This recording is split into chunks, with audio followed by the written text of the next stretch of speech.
and welcome to Wide Angle with me, Zahid Hussain. Today I'll be in conversation with Kathy Gannon, a foremost journalist and war correspondent. Kathy has worked with the Associated Press of America for 36 years. She is former director for Afghanistan and Pakistan. Besides covering various wars in Afghanistan, she has also reported for Middle East and Central Asia. Kathy was the only Western journalist who was allowed in Kabul when American forces invaded Afghanistan in 2001. In April 2014, she was seriously wounded by 7 bullets fired by a policeman who was accompanying her during an election campaign in Afghanistan. After recovery, she was back in Pakistan and Afghanistan. Kathy has also written a very well-known book, I for Infidel. It is a pleasure to talk to Kathy, who I have worked with at AP for several years, an old friend. Kathy, welcome, Kathy, to this program. So, how are you? Thank you very much. It's my pleasure to be talking to you, Zahid. Talk about an acclaimed journalist. So it really is my pleasure to be talking to you. I'm still doing journalism, so I'm not with AP anymore, but I'm still doing journalism and really. Yes, actually, I've been reading your stuff in Substack, and it's very, very informative, I must say. And it shows all your experience in Afghanistan and other places. Very, very well and well done. Yeah. Inspired by you, Zahid. Inspired by you. No, thank you so much. Actually, it's been really it was such a pleasure to working with you.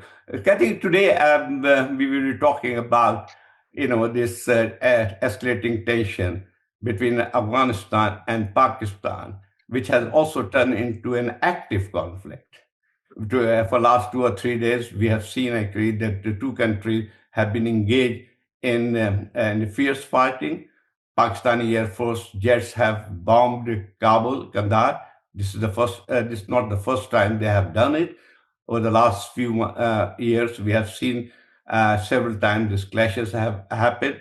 In October last year, this also, very serious clashes took place when Pakistani jets struck Kabul and other places, apparently targeting the TTP sanctuaries. But now, at this time, this is much wider. So, and I think it's a very serious situation. So, what do you think? Where do we go from here, and what are the reasons for that? Yeah, very good questions, Zahid. I think it is a very serious situation. I think it is definitely an escalation of the fighting and the rhetoric. And Afghanistan's responses have increased substantially in violence and in attacks inside Pakistan, and Pakistan as well inside Afghanistan. But also, I think that it has to be said, and is really important in this. What makes this a particularly dangerous escalation and a little different from the past is the increased relationship between Afghanistan and India. Now, India has upgraded its embassy in Kabul. It has a technical team there now. It stopped short of diplomatic recognition. Russia, so far, is the only one that has given diplomatic recognition to the Taliban. But India has definitely improved substantially its relationship with the Taliban, Afghanistan's Taliban. So this now is a changing environment and makes it a much more dangerous environment because the fight between Pakistan and Afghanistan, while difficult and dangerous, if it expands to engulf the larger region, it becomes increasingly dangerous and increasingly difficult to backstep. Even as it is between Pakistan and Afghanistan, the path to de-escalation is difficult to see, Zahid, because yes, Saudi Arabia has asked them to stop. The UN has asked them to stop. Iran has reached out. China has reached out. Russia has reached out. And in fact, there will probably be some round of negotiations. But the reality, Zahid, which you know very well, is that yes, there will be an interruption in the fighting, but there's no recognizable path to a lasting peace. And there is no recognizable path that either Afghanistan or Pakistan can see that they could both agree upon. So it's just seeing that way to de-escalation in a permanent sense is very difficult, which Yes, is very worrisome.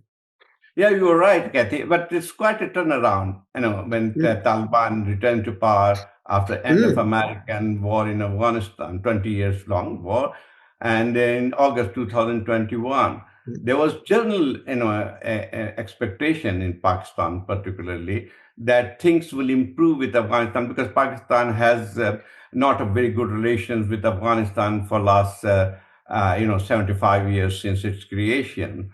And there has been several incidents in past actually where they got involved in clashes, border clashes, but it had never gone to this extent.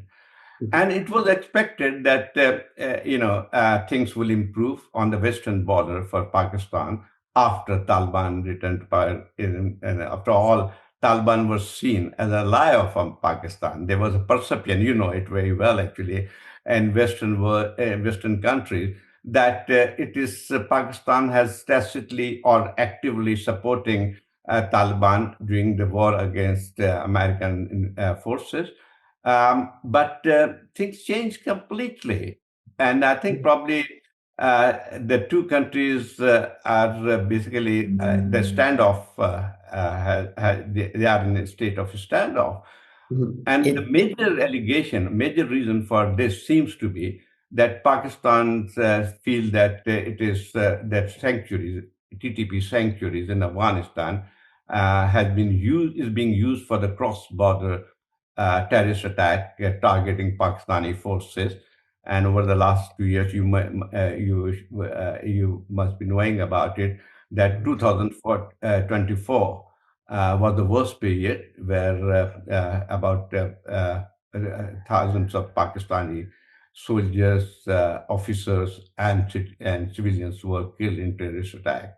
So I think probably there's also seems to be a desperation from the Pakistan that despite many rounds of talks, things have not improved.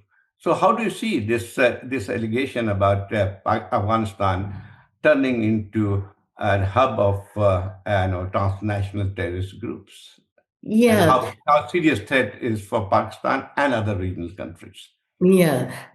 First, yeah, and first I'd like to say is that even though Pakistan helped the Taliban during the 20-year U.S. Led invasion of Afghanistan, allowed them to be treated at the hospitals here in Pakistan, allowed some of their leadership to be here, the trust was never there. And for the Afghans and many Afghans themselves, there's a real mistrust of Pakistan. Pakistan sees Afghanistan, has often seen Afghanistan as sort of an extension of Pakistan as its strategic depth. So those issues are also fundamentally there, even though they seem to be on the surface allied, but below the surface, if you just peel away a little bit, there's that deep, deep mistrust, and it has been there for decades and decades. So I think Pakistan was assuming when the Taliban got to power that they would feel indebted to Pakistan, and Pakistan felt that they would be an ally, and they would be able to dictate to Pakistan. And that clearly has not happened. And you're right. In fairness, Pakistan has suffered the most from these militant groups and the attacks against since 2021 against the military. But Zahid, Afghanistan and Pakistan have been a repository for militant groups since the 1980s. Very true. Mhm. And when the Soviet invasion occurred in Afghanistan, and the US backed the the Mujahideen, who were the Afghan holy warriors and freedom fighters, as US President Ronald Reagan called them. And so this militancy has been used by both countries. But it's also been used by other countries in the region. And this is a huge problem here. Pakistan uses militants as proxies against India. India uses militants as proxies against Pakistan.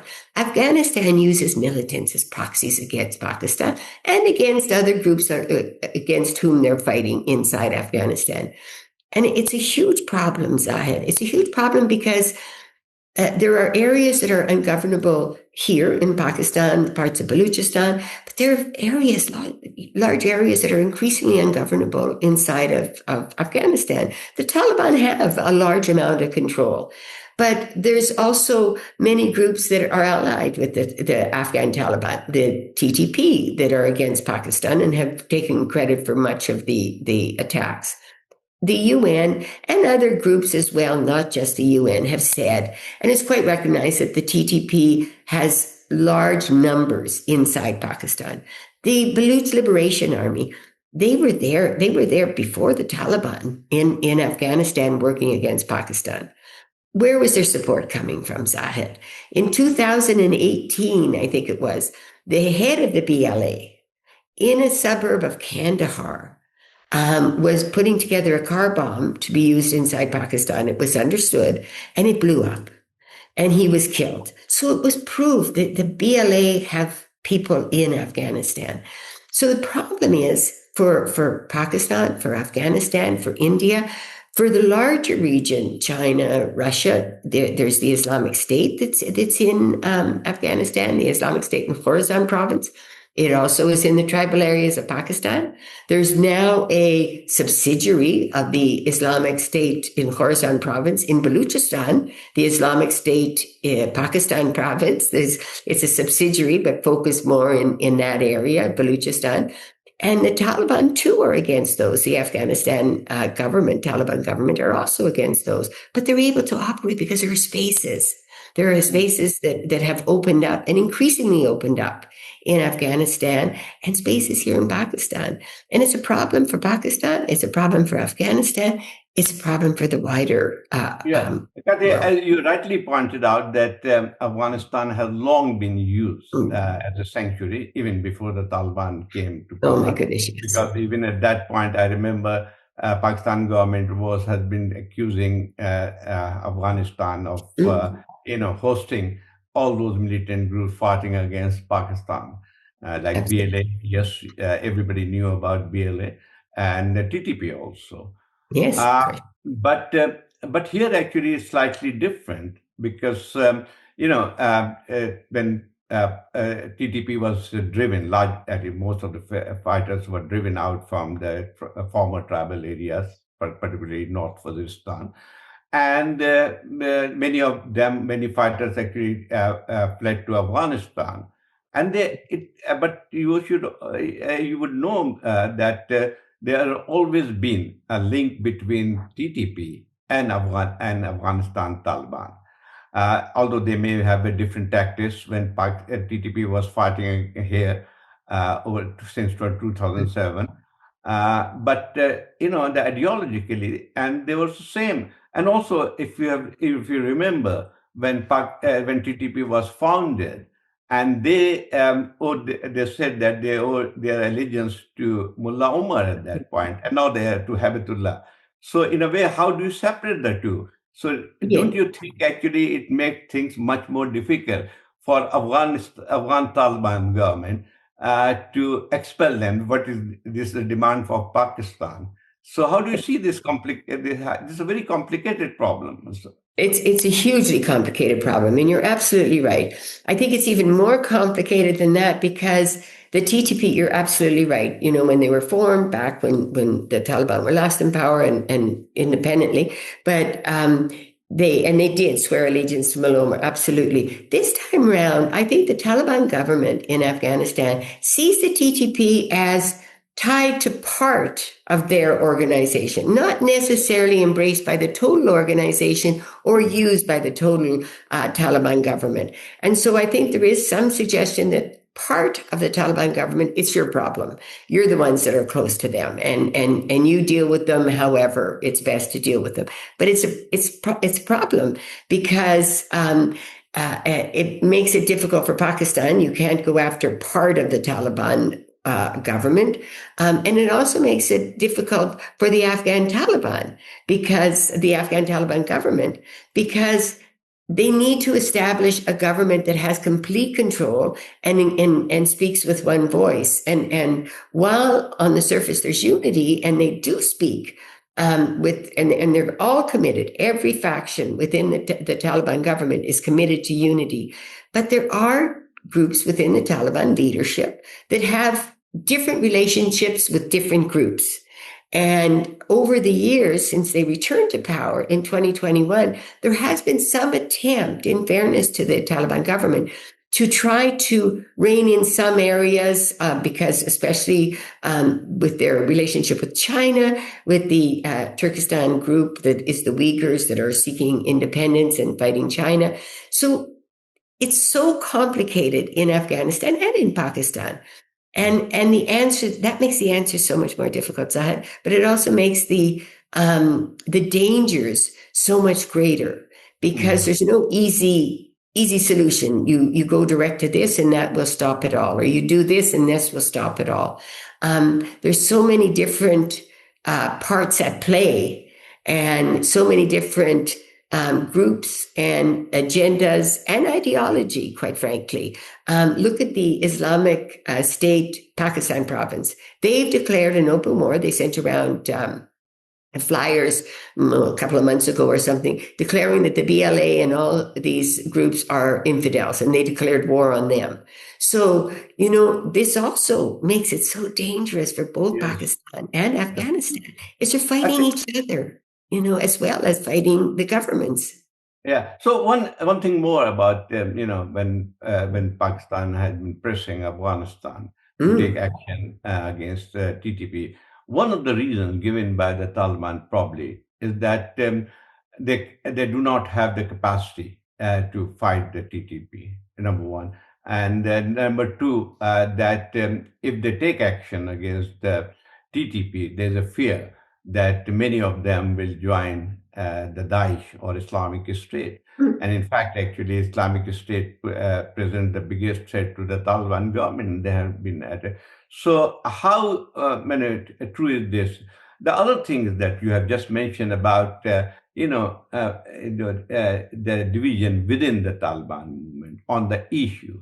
There are certain commanders who are very closely associated with the TTP. They are maybe actually supporting them actively. When Pakistan said that Afghan Taliban have also been found in certain cases to be directly involved with TTP in attacks on Pakistan. So how do you see this this division within the Taliban? There's also some story I was just reading about division between Kandahar and actually the Kabul rather.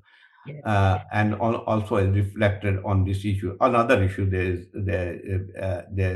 huge differences on how to run Afghanistan. But do you think actually there's also a difference between Habatullah, who is the head of the Taliban and supposedly leading the Kandahar group, and the other factions in Taliban on support of TTP? Yeah, I mean, I think it's very difficult because first on the divisions within the Taliban. First and foremost, it should be understood, despite the desire of the West and others to think that the differences which do exist will lead to some kind of implosion of the Taliban. The one thing the Taliban is committed to, regardless of who you agree with and who you disagree with, is unity. And none of them will sacrifice that unity for any particular issue. But certainly there are differences, but it's not news. This goes back to 2021, just months after they power. Mullah Brother, who's deputy prime minister in the government today, had to issue a statement saying, "I'm alive," because there was a thought that Kandahar, the Taliban leader, Habatullah, had arranged for his death, and he had to say this is nonsense. So this has been an ongoing thing. And there are differences of opinion. There are differences within but it's complicated. And it's complicated because even those who have a difference with Kandahar, for example, they also have a difference with others who are also opposed to Kandahar. So there's a better understanding. The Taliban have a better understanding of each other, and they also know that their key to power is to stay unified. That's the one thing. The second thing is in terms of the capacity and the closeness with the TTP. That's a huge thing in Afghanistan. First, that those who are close with the TTP, they don't want to lose the TTP's support. They don't. They also don't want their people to go to Daesh because they've turned them in. But also because many of the ones that are closest to the TTP and may in fact be using them against Pakistan because they want more access to Pakistan. For example, those who would be using the TTP would be along perhaps the border areas. And why are they using it? It's not because they have a great ideological communion with the TTP or anything, but because they want better access to Pakistan. They have interests here because they've been here for decades, So, I mean, it's just so complicated, Zahid. And when you have people trying to analyze it, I mean, thankfully there's you in the picture because you have such a depth of understanding and an ability to peel away the layers and expose just how complex it is. And I think that's so important because it's not easy to look at from a distance. And so, yeah. Yeah, absolutely right. Actually, but the Pakistan has suffered much more because of TTP, because Absolutely. TTP is a much larger organization, and there's a huge affiliation, ideological links between the TTP and Afghan Taliban. But other regional countries have also started complaining about Afghanistan being used as a sanctuary or being protected. Those militant groups that, according to UN Security Council Committee report, there are almost 22 militant groups or transnational militant groups operating from Afghanistan. It's a very dangerous situation for even Taliban government. But Iran has also complained about it, and you must be aware about China. ETM is also ETM fighter who had fled from Pakistan to Afghanistan. They are also based there. And then actually, most recently, Russia, which is the only country which has recognized the Taliban government, has also complained about Taliban becoming the hub of militancy. So this has become the regional situation has become much more complex. So I know this is also a challenge for the Taliban. So where do we go from there? Yeah. Yeah. I mean, you're absolutely right. In fairness to the Taliban, they are doing some things. They have collected, from my understanding, the Uyghurs and that, and moved them south so that they're controlling them. That's my understanding. Also, I think the Afghan Taliban realized the problems, especially with the Islamic State in Khorasan province, Daesh, and they are actively fighting them, as is Pakistan, and they're both being affected by them. So that's a big problem. And Daesh they launched a recruitment campaign, and upwards of 600 new recruits they received. There's also reports of disgruntled people returning from Syria, Islamic State people returning from Syria to northern Afghanistan. Now, Zahid, this was also the problem back when the Taliban was last in power and when the Mujahideen government was in power between 92 and 96. So as we were saying, this problem is so complicated, and it's been over so many years. And one thing that has been true is isolating the Taliban has only made the situation worse because it has allowed for space for the many groups. And you're right, there are many groups there. There are some that are here. They have little edges here and there between the two countries. But you're absolutely right. There's smaller groups, two, three, four, five, six smaller groups. There's anti-Sunni groups that are pro or anti-Iran groups that are also joining up with Islamic State. So it's only getting worse.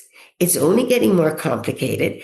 And there's so little reliable intelligence on the numbers, the significance, and the more isolated the Taliban have become, the more uncertain the area has become, much as it was between 1996 and 2001, when space opened up and all these groups came in and additional groups came in, and 9/11 was plotted. Yeah. That's what Russia's worried about. The Islamic State has been blamed for the attack in Russia a couple of years back. So this is a huge problem. So, what are the choices for Pakistan and Afghanistan now? They look actually this Pakistan feel that this terrorism, rising terrorism, is present as existentialist threat to Pakistan. Right? Pakistan has its own problems. Pakistan has own policy flaws, which has led to this kind of situation. And but you have also written subtext in one of your pieces written that is very difficult now to reach some kind of agreement or truce, because we have the other countries, regional countries who are friendly with Pakistan as well as with Taliban government in Afghanistan, like Qatar, Turkey. They had tried their best actually in October, and ceasefire was reached then. But it was very tentative ceasefire. We all knew, and it exactly happened now. But it's much more serious now. So, do you think there's any room for any mediation from other countries that could work, and at least actually to reach a ceasefire? But ceasefire is not enough. Uh, Yeah. but don't you think any long-term, peace is possible between the two countries? I think in the near term, it's very difficult to see a long-term peace. Mm. I think that negotiations absolutely are essential, and there's enough countries that want to moderate those negotiations. And I think both sides will agree to negotiate, because where does this end? If you keep attacking Afghanistan, Afghanistan keeps attacking you. Where does it end?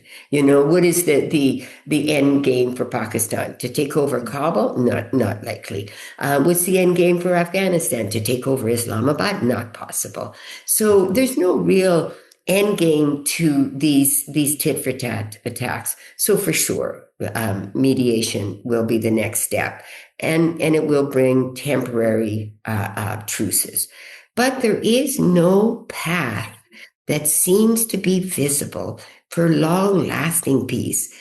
Pakistan needs to make concessions. Afghanistan needs to make concessions. There's a huge problem because there's so much turmoil in Afghanistan.